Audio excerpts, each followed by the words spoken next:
Roshini Rajkumar here. She's an executive coach, a host, obviously here on WCCO, Real Talk with Roshini. This was made for us, like this kind of chaos. The chaos, the blunders, the debacle. That was one of my favorite words out of last night. It has been all of that, even stretching back as far as Saturday night, right, when the Des Moines Register couldn't put out the poll, and it's just been a really rough few days for Iowa. Corey, that poll, I'm glad you brought that up. I am not a conspiracy theorist. Mm-hmm. In fact, I try always to be a realist. Mm-hmm. It's in the name of my show, Real Talk. But seriously, the Iowa poll, it's this reputable poll, and you can't get it out there before the Iowa caucuses. The one day the entire world is looking every 4 years at Iowa. So then, okay, the Iowa poll doesn't come out. Then last night happens. I'm sorry. This is a mess. It's a complete debacle for the Iowa Democratic Party and, in turn, the Democratic Party. Yeah, it looks bad. Beyond bad. It looks really bad. Okay, so there's a lot going on here. I guess let me start with, Iowa always goes first, right? They always go first. I think that's over. There's already been questions this about it. This may have blown it up completely. There's already been questions from the Democratic Party saying, why is Iowa always first? They don't accurately represent the party, the full-on party anymore. And so there's been questions about that. I think that this is one of those scenarios where you go, okay, we're going to start somewhere else next time. Well, look, the caucus system is actually kind of beautiful. It's come together, meet with your neighbors, hash it out, talk about the issues. If that really happened in its pure form with no debauchery, then that is really terrific. And that's a great way to learn about what's going on at the grassroots level. But then you have got to be so above board. You needed to test out that new app for the last several months. It's pretty darn ridiculous. And I'm sorry, I don't believe that this was your big unveiling, people. I don't believe it. So, okay, you've mentioned conspiracy. Do you think that there's something that happened, or do you think it's just a coding issue? Do you think it's just incompetence? Okay, so I've seen some results, like the actual poll results have come out from the Iowa poll, not the caucus, but the Iowa poll. And Biden is near last. Mm-hmm. So the numbers for Biden were not looking good. Last night's numbers, if you kind of added up the anecdotal reports from the different reporters, both local and national, Biden was not looking like he had great numbers. And some say the Democratic Party wants Biden, doesn't want Bernie. Where Klobuchar falls in this is anyone's game. It was very smart of her to get on the air first last night. I thought so know too. You were sleeping, but she was out there doing her speech to her supporters and in turn to the nation and the world. Yeah, Roshini, so you bring up a great point. This is like deja vu for the Democrats in that 4 years ago they didn't want Bernie either, and he kind of got railroaded, and then Hillary Clinton became the candidate. You had a bunch of Bernie supporters upset about that, saying, I'm just not going to vote, and then from the Democrats' standpoint, look what happened. President Trump gets elected, and now, to your point, 4 years ago, here we are again where seemingly the Democratic Party wants Joe Biden, and they don't want Bernie.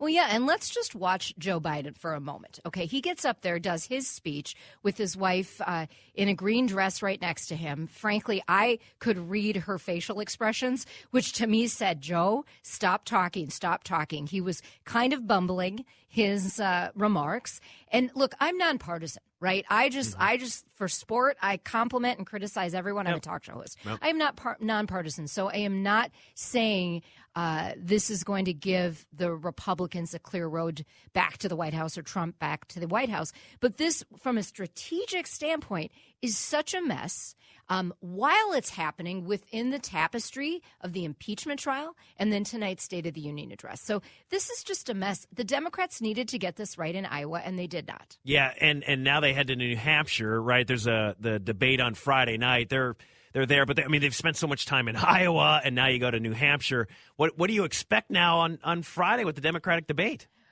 Yeah, I know. That is going to be fun to watch. Cancel your Friday night plans, folks, because that is going to be a really interesting debate to watch. It will also be interesting to see what happens with the State of the Union and if President Trump, how he brings it up tonight, because I believe he will. But that debate on Friday, I think the candidates, my guess is they will try to each be as classy as possible. They will already be in New Hampshire mindset by that time. And every other primary and caucus that follows now needs to really make sure everything is in place because this was such a chaotic blunder. Yeah. She's Roshini Rajkumar. She's an executive coach, a host, and make sure you get her podcast here at CCO, Real Leaders with Roshini. All right, State of the Union tonight. President Trump didn't really – I thought he might go a little bit harder on the seeming chaos from last night, and he didn't. He kind of went soft, at least for him. Yeah, I mean, he had a couple debacle-esque texts this morning, but my sense is he's saving his best material for the State of the Union. Yeah, you know, when he's got the Senate, the Congress, the Supreme Court in front of him, he's saving that for tonight. Yeah. He's a showman. He is. Yeah. He knows how to do it. Now, we've talked in the past about, speeches both on the air, off the air.